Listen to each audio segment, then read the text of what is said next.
पुरुषोत्तम महाराज की जय, भगत जी महाराज की जय, शास्त्री जी महाराज की जय, योगी जी महाराज की जय, प्रमुख स्वामी महाराज की जय, महंत स्वामी महाराज की जय, सूरत अक्षरधाम महोत्सव की जय, कार्यकर सुवर्ण महोत्सव की जय। परम पूज्य महंत स्वामी महाराजनी सेવામાં જ્યારથી જોડાયા ત્યારથી એમના જીવનમાંથી ઘણી બધી પ્રેરણાઓ આપણને મળતી રહે છે અને તેમના જીવનમાં રહેલા અનંત સદ્ગુણોનો આપણને લાભ પણ મળે છે। પોતે તો સદ્ગુણોનો મહાસાગર છે અને ઘણા બધા સદ્ગુણો એમના જીવનમાં રહેલા છે, પરંતુ આ બધામાંથી મને વ્યક્તિગત રીતે જો કોઈ પસંદ હોય અને મને ખૂબ ગમી ગયા હોય તો પરમ પૂજ્ય મહંત સ્વામી મહારાજનું નિર્દંભ અને નિર્માનીપણાનું જે એમનું જીવન છે એ ખૂબ મને સ્પર્શી ગયું છે। જેમ કોઈ પણ વ્યક્તિ હોય તો એની પાસે રહેનારાને એના જીવનનો યથાર્થ ખ્યાલ આવે, પરંતુ ભગવાન અને સંત માટે એવું કહેવાયું છે કે જેમ જેમ તમે એમની નજીક જતા જાઓ અથવા તો જેમ જેમ તમે એમને યથાર્થ ઓળખતા જાઓ એમ એમના ગુણો કેટલા ઊંડાણમાં છે અને કેટલા દિવ્ય છે એનો વિશેષ ને વિશેષ મહિમા ખ્યાલ આવતો હોય છે। પરમ પૂજ્ય મહંત સ્વામી મહારાજનું જેવું જાહેરમાં જીવન છે એવું જ એમનું વ્યક્તિગત જીવન છે। સ્વામી બાપાના જીવનમાં નિર્માનીપણાનો એક વિશેષ ગુણ છે જે આપણને હંમેશા હૃદય સ્પર્શી જાય છે। સ્વામી બાપાનું જીવન પોતે સદગુરુ પદે હતા ત્યારે જેવું હતું એવું ને એવું જ એમનું જીવન ગુરુ પદે આવ્યા પછી છે। જેમ કોઈ માણસ હોય અને નોકરીમાં એની પ્રગતિ થતી જાય અને જેમ જેમ પ્રમોશન મળતું જાય તો એના જીવનમાં બદલાવ આવે, એના સ્વભાવમાં પરિવર્તન થાય, એના પ્રકૃતિમાં પાવર આવે, સત્તા આવે, ધન વધે, તો એમ એની વાણીમાં ફેરફાર થતો જાય, એના વર્તનમાં ફેરફાર થતો જાય। પરંતુ સ્વામી બાપાના જીવનમાં જેમ જેમ નજીક આવવાનું થયું તેમ જાણે આપણે સમુદ્રમાં ડૂબકી મારીએ અને જેટલા ઊંડા જઈએ એટલું વિશેષ ને વિશેષ આપણને સમુદ્રની ગહેરાઈનો ખ્યાલ આવતો જાય। એમ સ્વામી બાપાના જીવનમાં જેમ જેમ ઊંડાણપૂર્વક આપણે મનન ચિંતન કરીએ, એમના પ્રસંગોનું ચિંતન કરીએ તો આપણને એમની સાધુતા, એમને ભગવાનના અખંડ ધારીને રાખેલા છે એ બધી વસ્તુઓનો વિશેષ ને વિશેષ આપણને સ્પષ્ટતા થતી જાય અને પ્રતીતિ પણ આવતી જાય। સ્વામી બાપાએ એક વખત પોતે ગુરુ પૂનમના દિવસે એમના આશીર્વચનમાં કહેલું કે હું ગુરુ છું એવું મને મનાતું જ નથી, ભલે તમે બધા એવું માનતા હો પરંતુ મને સહેજ પણ એવો ભાવ આવતો નથી।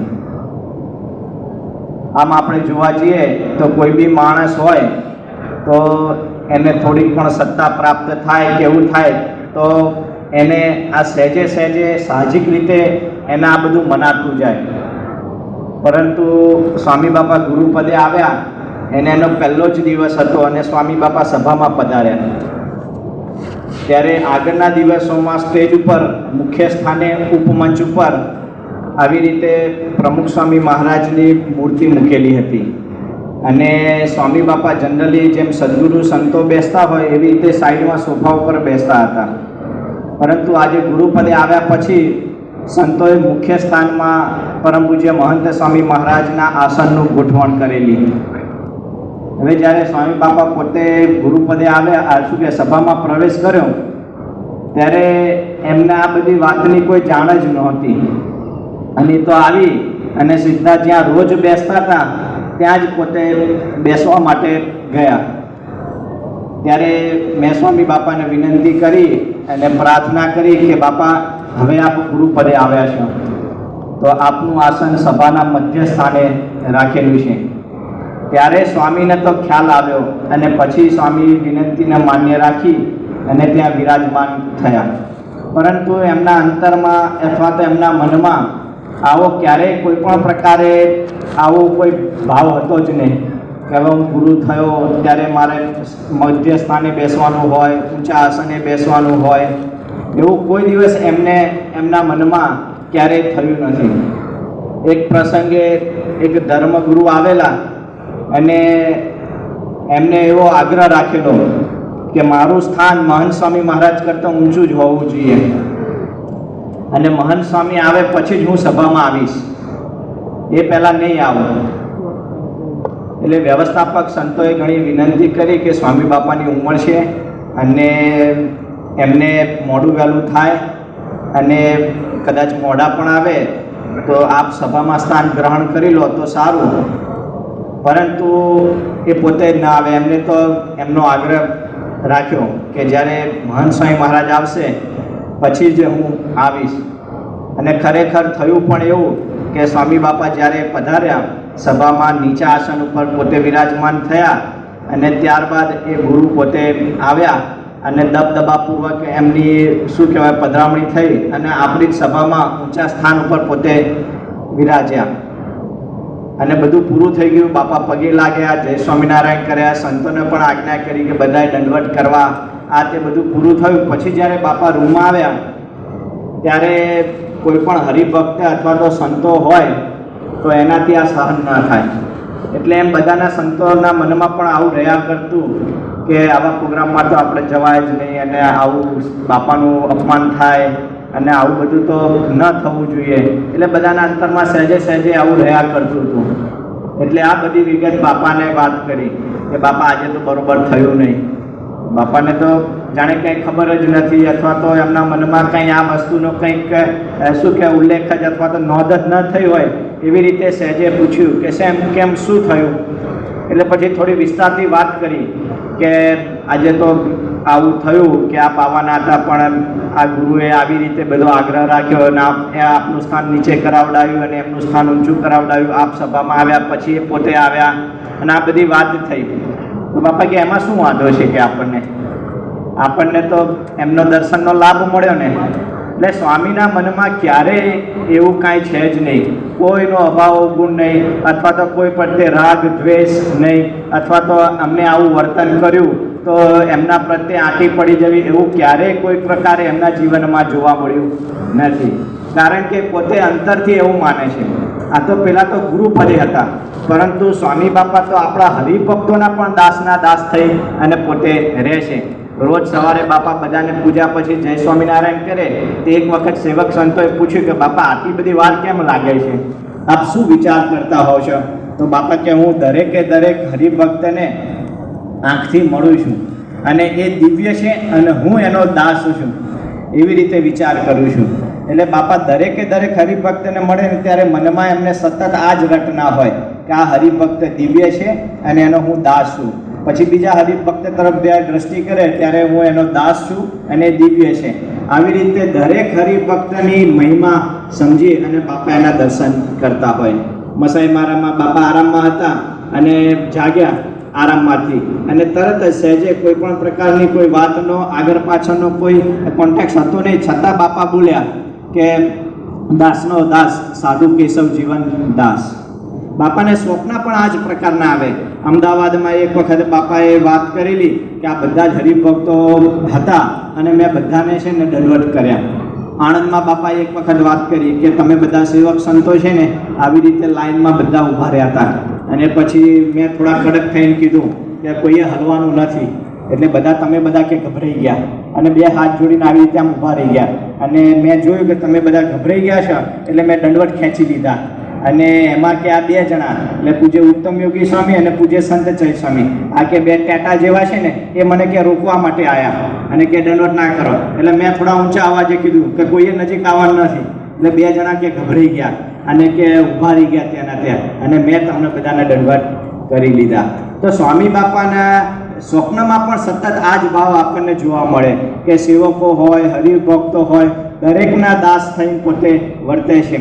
પૂજ્ય ઉત્તમ યોગી સ્વામીને તો વારંવાર પોતે લિટરલી જેમ સંતો એકબીજાને ચરણ સ્પર્શ કરે, હરિભક્તો એકબીજાને ચરણ સ્પર્શ કરે, હરિભક્તો સંતોને એકબીજાને ચરણ સ્પર્શ કરે, એવી રીતે બાપાએ એમનો ચરણ સ્પર્શ ઘણી બધી વખત કરેલો છે.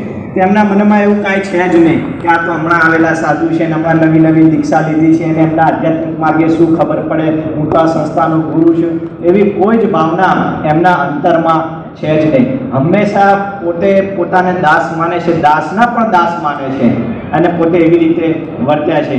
જ્યારે ગુરુપદે આવ્યા અને સારંગપુર સર્વસ્વમાંથી પોતે બહાર આવતા હતા ત્યાં અમદાવાદના એક હરિભક્ત મહેન્દ્રભાઈ એમના નાના દીકરા એટલે પૌત્રને લઈને પોતે ઘોડામાં શું કે કેડમાં રાખીને ઊભા હતા અને દર્શન માટે લઈ આવ્યા. એટલે બાપા એમની નજીક જ્યારે આવ્યા ત્યારે બાપાએ સહેજે બાળકો પ્રત્યે ખૂબ હેત અને ખૂબ પ્રેમ એટલે એને લાડ લડાવવાના ચાલુ કર્યા. અને ત્યાં આગળ આ જે બાળક હતો એને પોતાનો હાથ ઊંચો કર્યો તો બાપાએ તરત જ પોતાનું મસ્તક જાણે એના આશીર્વાદ લેતા હોય ને એવી રીતે એકદમ નમાવી દીધું અને પેલા બાળકે બાપાના મસ્તક ઉપર હાથ પણ મૂકી દીધો. તો આપણને ખ્યાલ આવે કે નાનો બાળકો હોય તો એની પાસે પણ આશીર્વાદ માગવાની હંમેશા એમની અપેક્ષા અથવા તો ઈચ્છા અંતરમાં રહ્યા કરતી હોય. એક વખત નવસારીમાં હતા તો મહંત નામનો બાળક, એનું નામ જ મહંત હતું અને એ ત્યાં આગળ આવી રીતે ઊભો હતો અને બાપા સભામાંથી પૂજામાંથી પાછા પધાર્યા અને એના પિતા સાથે ઊભો હતો અને વાત કરી સંતોએ કે બાપા આનું નામ મહંત છે તો બાપા કે આશીર્વાદ આપો. અને પોતે આમ મસ્તક નમાવ્યું અને પેલા બાળકે બાપાના માથા ઉપર મસ્તક ઉપર હાથ મૂક્યો અને આશીર્વાદ બાપાએ લીધા. તો આમ અંતરમાં ક્યારેય એમને છોશ અથવા તો એવું નાનપ મનાતી નથી કે આ નાનો બાળક એની પાસે કેવી રીતે મારે આશીર્વાદ લેવા અને શું કરવું. એ તો હંમેશા રાજી થતા હોય કે આવા બાળક પાસેથી આપણે આશીર્વાદ પ્રાપ્ત કરીએ. ડૉક્ટર વિસ્મયભાઈનો બાળક મિત્રાંશ એ નેનપુર ત્યાં આગળ બાપાની સેવામાં હતા ડૉક્ટર, એટલે એમનો દીકરો પણ એમની સાથે આવેલો અને એ વખતે પણ આવું જ બન્યું કે વિસ્મયભાઈનો દીકરો મિત્રાંશ બાપાના શું કહેવાય નજીક આવ્યો ત્યાં આગળ અને ત્યાં આગળ પણ બાપાએ એના આશીર્વાદ માટે શું કહેવાય કે મસ્તક નમાવ્યું અને એ આશીર્વાદ એટલે સંતોએ પછી રોક્યો કે આવું ન કરાય મિત્રાંશ. એટલે પેલો બિચારો બાળક તો નિર્દોષ હતો એટલે એને તો ના આપ્યા પણ બાપાએ પોતાનું મસ્તક નમાવી દીધું કે તમે મને આશીર્વાદ આપો. તો આ બધું આપણે પ્રસંગો જોઈએ તો આપણને ખ્યાલ આવે કે સ્વામી બાપાના જીવનમાં ક્યારેય અને કોઈ પણ પ્રકારે જાગ્રત સ્વપ્ન અને સુષુપ્તિ અવસ્થા તો છે જ નહીં પણ છતાં પણ એમને આવી રીતે હંમેશા દરેકના દાસ થઈને વર્તવું અને દરેકના શું કહેવાય પોતે શિષ્ય છે અને એમને એવો કોઈ ભાવ જ નથી કે હું ગુરુ છું તેવી રીતે પોતે સદાય વર્તતા હોય છે અને ક્યારેય એમના જીવનમાં આ પ્રકારનો શું કહેવાય ભાવ જોવા મળ્યો નથી. હંમેશા ગમે ત્યારે પણ ગમે તે કાર્ય કરવાનું હોય અથવા તો કોઈ નિર્ણય લેવાના હોય તો પોતે હંમેશા બધાને સાથે રાખે અને આજ્ઞા કરે અથવા તો પૂછે પણ ખરા કે તમે પૂજ્ય ઈશ્વરચરણ સ્વામીને પૂછી લો, ડૉક્ટર સ્વામીનો પણ અભિપ્રાય લઈ લો. આમ હંમેશા બધાને આગળ રાખી અને પોતે કાર્ય કરે અને હંમેશા પોતે બીજાને શું કહેવાય ક્રેડિટ મળે અથવા તો બીજાનું સારું દેખાય અને પોતાની ગૌણતા આવે, પોતાનું નિમ્ન દેખાય એ જ રીતે પોતે હંમેશા વર્તતા હોય. પોતે કહેતા હોય કે મારે તો અહીં ખાલી હારતોરા જ ગ્રહણ કરવાના છે, ગાદી ઉપર બેસવાનું છે, બાકી બધું તો આ બધા સંતો કરો છો, હરિભક્તો કરો છો, પ્રમુખ સ્વામી મહારાજ બધું કરી ગયા છે, આપણે તો કંઈ કરવાનું છે નહીં, ભગવાન કરતા હરતા છે. આ બધું બાપા વારે ઘડીએ પ્રસંગોપાત એમના અંતરમાંથી આવી ભાવના સતત વ્યતીત થતી હોય છે પણ પોતે ક્યારેય એવું ઉચ્ચાર્યું નથી કે આ મેં કર્યું અથવા તો હું ના હોત અથવા તો મારા આશીર્વાદ ન લીધા હોત તો ક્યારેય આવું બની શકે નહીં. હંમેશા જ્યારે આશીર્વાદ આપવાના થાય ત્યારે કે સ્વામી બાપાના આશીર્વાદ છે. લખે પત્રે તો એમાં પણ આવું જ લખે કે અક્ષર પુરુષોત્તમ મહારાજના ચરણોમાં પ્રાર્થના કરી છે, પ્રમુખ સ્વામી મહારાજના આશીર્વાદ છે. આવું હંમેશા ભગવાન અને સંતને જ દરેક જગ્યાએ આગળ રાખી અને દરેક કાર્યમાં પોતે જોડાતા હોય છે. તો આ બધી એમના જીવનમાં જે નિર્માણીપણું છે, દાસપણું છે, એના આપણને સતત દર્શન થતા હોય છે. બીજો એમનો એક વિશેષ ગુણ છે એ એમનું નિર્દંભપણું. એમના જીવનમાં શું કે જાહેર કે વ્યક્તિગત એવો કોઈ ભેદ જ નથી. જેવા બાપા રૂમમાં વર્તે છે એવી જ રીતે પોતે જાહેરમાં વર્તે છે. તો હું જ્યારે નવો સેવામાં જોડાયો ત્યારે સ્વામી બાપાનું વિચરણ તો ખૂબ રહેતું. દર અઠવાડિયે શું કહેવાય કે જગ્યા બદલવાની થાય અને આવું બધું રહેતું. અને એ વખતે સ્વામી બાપા ખૂબ વ્યસ્ત રહેતા. એમાં એક દિવસ બન્યું એવું કે સ્વામી બાપાનો પ્રવાસ બોચાસણથી સારંગપુર તરફનો હતો અને બોચાસણથી સ્વામી બાપા નીકળ્યા સારંગપુર આવવા માટે. અને પછી ગાડીમાં પત્ર લેખન અને ફોન બધું હરિભક્તો સાથે આશીર્વાદ અને જે કે માર્ગદર્શન આપવાનું હતું ને એ બધું ચાલતું હતું. હું પાછળ બેઠો બાપાને પત્રો પૂછતો હતો અને જેમ જેમ બાપા જવાબ આપતા જાય, આશીર્વાદ આપતા જાય, તો હું કાગળમાં ટપકાઈ અને પાછળની સીટ ઉપર બધા પત્રો મૂકતો જતો હતો. અને પાછળની સીટમાં ઘણા બધા પત્રોનો ખડકો ત્યાં આગળ થયેલો હતો.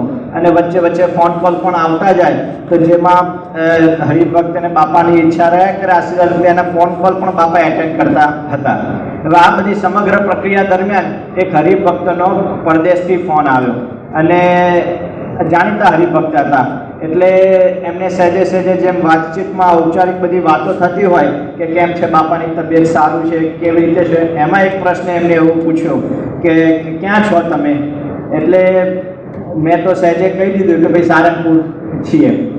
ખરેખર અમે સારંગપુર તો હતા જ નહીં અને મારા મનમાં એવો ભાવ પણ નહોતો કે હું આ ખોટું બોલ્યો છું.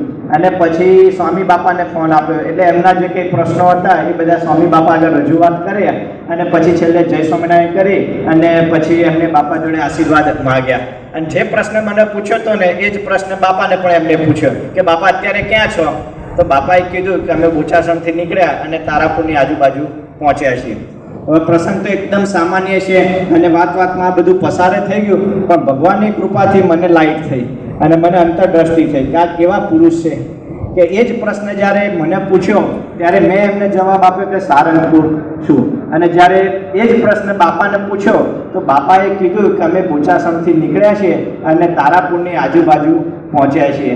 હવે જ્યારે અંતરદ્રષ્ટિ થઈ ત્યારે વિચાર કર્યો ત્યારે ખબર પડી કે આવું તો કેટલું બધું જૂઠું આપણે દિવસ દરમિયાન બોલતા હોઈશું, પણ આપણને લાગતું પણ નથી કે આ ખોટું છે અથવા તો મેં આ શું કહેવાય કે બરોબર નથી કર્યું. પણ સ્વામી બાપાનું જીવન એટલું પવિત્ર અને એટલું દિવ્ય છે કે એમના જીવનમાં આટલું નાનો અમથો દંભ અથવા તો આટલું નાનું અમથું કપટ પણ એમને પોસાય નથી. અને એટલા શુદ્ધ, એટલા પવિત્ર અને એટલા પારદર્શક પોતે છે કે એ એમની પવિત્રતા એ આપણને સ્પર્શી જાય.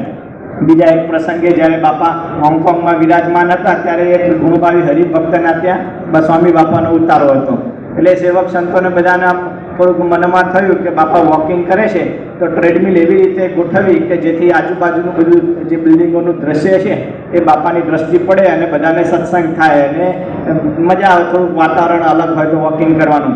એટલે એવી રીતે ગોઠવેલું. સાથે સાથે મને વિચાર થયેલો તો અમે એક હરિભક્તના ઘરે શું કહેવાય પધરામણી માટે ગયેલા અને ત્યાં આગળ બહુ જૂનો એક ફોન ત્યાં આગળ આમ શોકેસમાં મૂકેલો હતો. એટલે ખબર નહીં, હવે મને એવો વિચાર આવ્યો કે આપણે પ્રમુખ સ્વામી મહારાજના તો ઘણી વખત દર્શન કર્યા છે કે બાપા આવી રીતે રિસીવર લઈ અને ફોન કરતા હોય અને જય સ્વામિનારાયણ કહેતા હોય તો આપણે જ્યારે ફોન ઉપર હોઈએ તો આપણને સહેજે સ્મૃતિ થાય બાપાની અને બાપાની મૂર્તિ યાદ આવે. તો મને વિચાર આવ્યો કે આપણે પણ મહંત સ્વામી મહારાજનો હવે ફોટો હોય તો આપણને સહેજે જ્યારે ફોન ઉપર વાત કરતા હોઈએ તો આપણને સ્મૃતિ થાય કે ભાઈ મહંત સ્વામી મહારાજ આવી રીતે ફોન ઉપર વાત કરતા હોય અને આપણને એવો શું કહેવાય કે સ્મૃતિ થાય. એટલે મેં હરિભક્તને પૂછ્યું બાપા પધરામણીમાંથી નીકળ્યા પછી કાર્યકર દ્વારા કે તમે પૂછી જુઓ કે આ ફોન અમે લઈ જઈએ પછી પાછો આપી દઈશું તમને. એટલે હરિભક્ત તો બિચારા રાજી થયા કે જો સંતો માગતા હોય તો ભલે લઈ જાઓ, મારે તો અમે શોકેસમાં પડ્યો છે.